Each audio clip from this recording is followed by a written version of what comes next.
আমরা ইসলামী আন্দোলন বাংলাদেশের কার্যালয়ে এসেছি।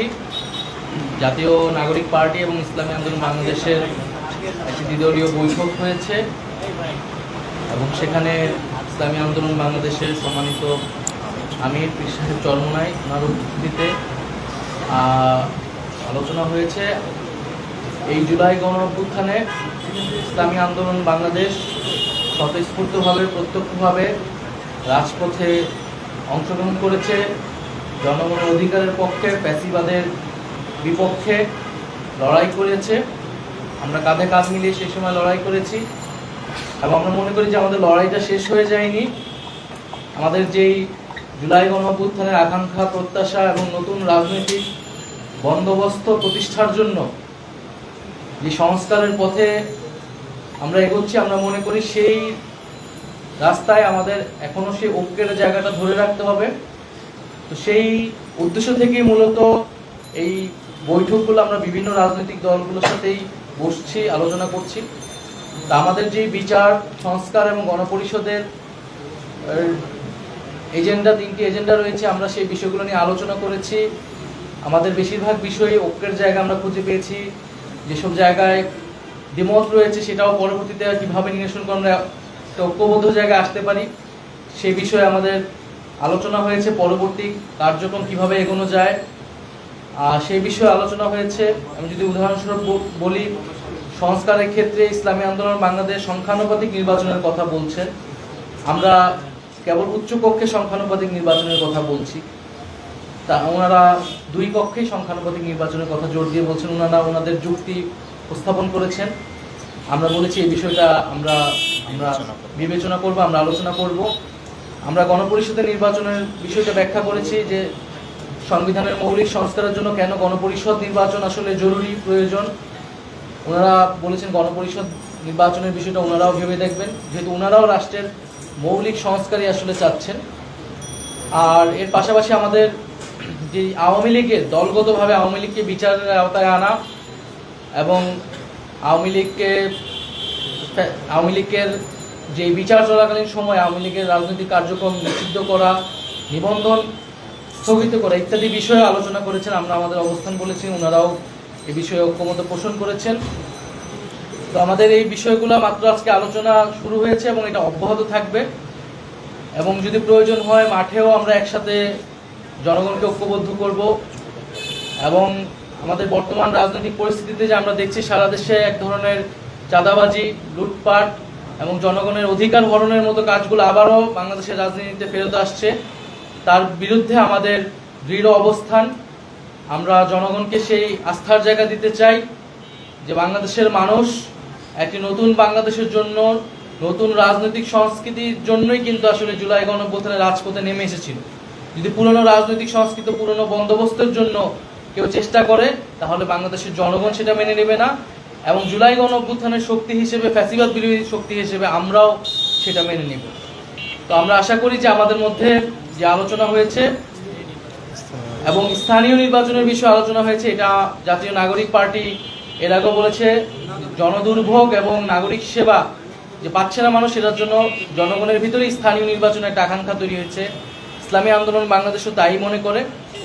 তো সেই বিষয়ে নির্বাচন, এই প্রশাসন, স্থানীয় সরকার নির্বাচনের মাধ্যমে সেই বিষয়টা আসলে সুরাহা করতে পারে বলে আমাদের কাছে মনে হয়েছে। এছাড়া নির্বাচন কমিশনের বিষয়ে আলোচনা হয়েছে যে নির্বাচন কমিশন পুরনো আইন দ্বারাই পরিচালিত হচ্ছে। সংস্কারের যে বিষয়টা সেটাকে পাশ কাটিয়ে কেবল নির্বাচনের প্রস্তুতির কথা বলতেছে। এই বিষয়গুলো জনমনে এক ধরনের সংশয় তৈরি করছে। সরকার একদিকে সংস্কার কথা বলছে, জুলাই সনদের কথা বলছে, তার পাশাপাশি নির্বাচনের কথা বলছে, কিন্তু নির্বাচন কমিশন আবার সংস্কার ছাড়াই নির্বাচনের কথা বলতেছে।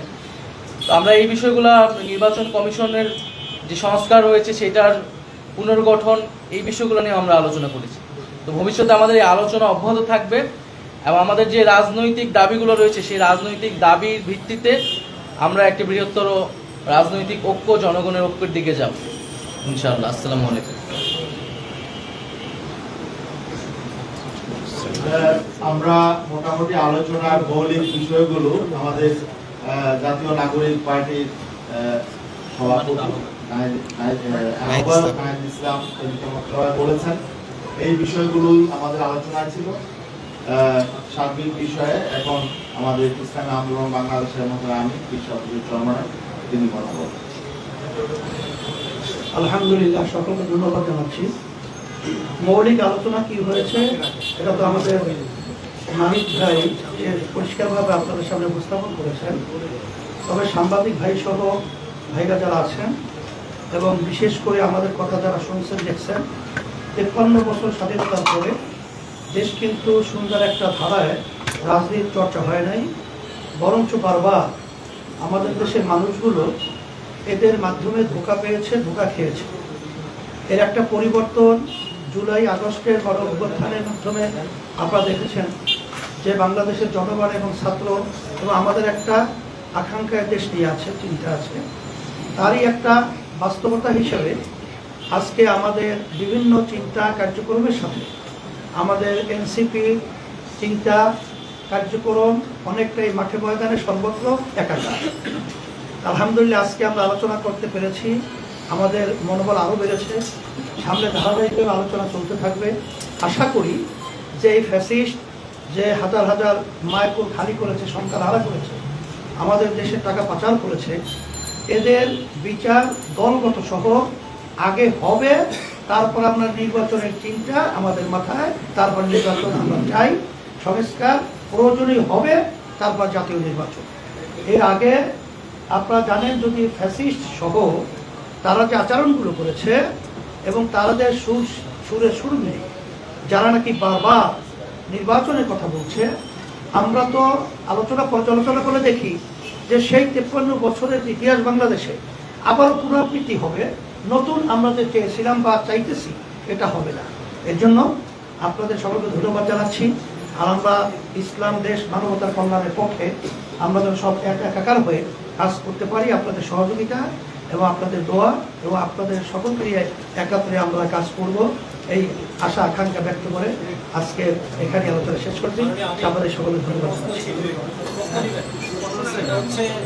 ইসলামী দলগুলোর মধ্যে আপনারা একটা ব্যালট বাক্স আগামী নির্বাচনে দেওয়ার জন্য আপনারা আলোচনা চলছে ইসলামী দলগুলোর সাথে। সেই পাশাপাশি দেখলাম গণতান্ত্রিক প্রক্রিয়ার যে দলগুলো আছে তাদের সাথে আপনারা আলোচনা করছেন। প্রশ্ন হচ্ছে, নির্বাচনী জোট নিয়ে নাহিদ বা আজকে সকালে যাদের সাথে বৈঠক করেছেন সেটা আলোচনা হচ্ছে কিনা, আগামী নির্বাচনে গণতান্ত্রিক দলগুলোকে নিবে কিনা, সে আপনাদের ইসলামিক জোট সেখানে তারাও তাদের দলগুলো থাকে।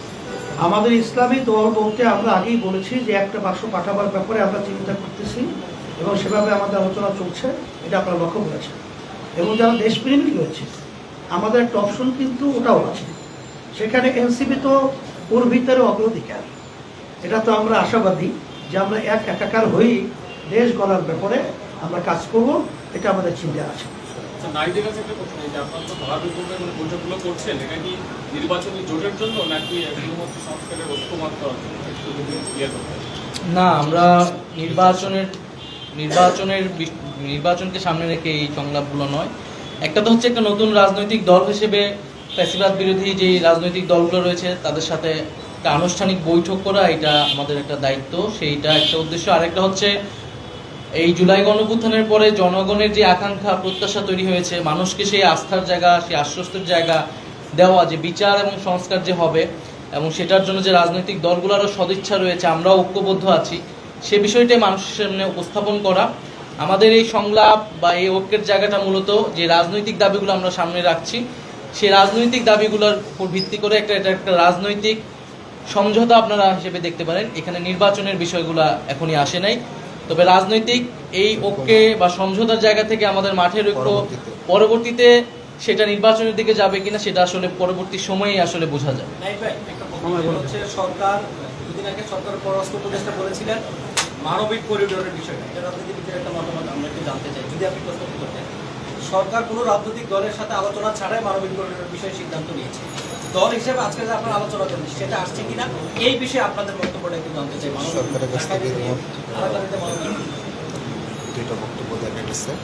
আমরা এই মানবিক করিডোরের বিষয়ে বিভিন্ন রাজনৈতিক দল কনসার্ন দেখিয়েছে, বক্তব্য দিয়েছে। আমরা সেই বক্তব্যগুলোর সাথে একমত পোষণ করছি যে এরকম একটা গুরুত্বপূর্ণ বিষয়ে সিদ্ধান্ত নেওয়ার জন্য অবশ্যই রাজনৈতিক দলগুলোর সাথে আলোচনা করে নেওয়া প্রয়োজন ছিল, কারণ এই সরকার কিন্তু একটা কনসেনসাসের ভিত্তিতেই তৈরি হয়েছে বা পরিচালিত হচ্ছে। একটা রাজনৈতিক সমঝোতা রাজনৈতিক দলগুলো থেকে একটা সমর্থন সরকারের প্রতি আছে, ফলে এবং এই ধরনের একটা সিদ্ধান্ত, একটা জাতীয় সিদ্ধান্ত নেওয়ার ক্ষেত্রে রাজনৈতিক দলগুলোর সাথে আসলে আলোচনার প্রয়োজন। এবং সরকার, আমরা এখন আসলে স্পষ্ট হই নাই যে এই করিডোর বা সেখানে রোহিঙ্গা প্রত্যাবর্তনের বিষয়টা আসলে কিভাবে থাকবে। তো পুরা হোল প্রজেক্টটাও আসলে পরিষ্কার হওয়া প্রয়োজন, তখন হয়তো আমাদেরও মন্তব্য করতে সহায়তা হবে। প্রাথমিক রেসপন্স হচ্ছে যে এটা রাজনৈতিক দলগুলোর সাথে খুবই দ্রুত এ বিষয়ে সরকারের সংলাপ প্রয়োজন, আর কি একটা জাতীয় সংলাপ প্রয়োজন। এখন আমাদের সময় হয়ে গেছে, এত প্রশ্ন আর পরে আসতেই থাকবে একটা। Thank you. আপনারা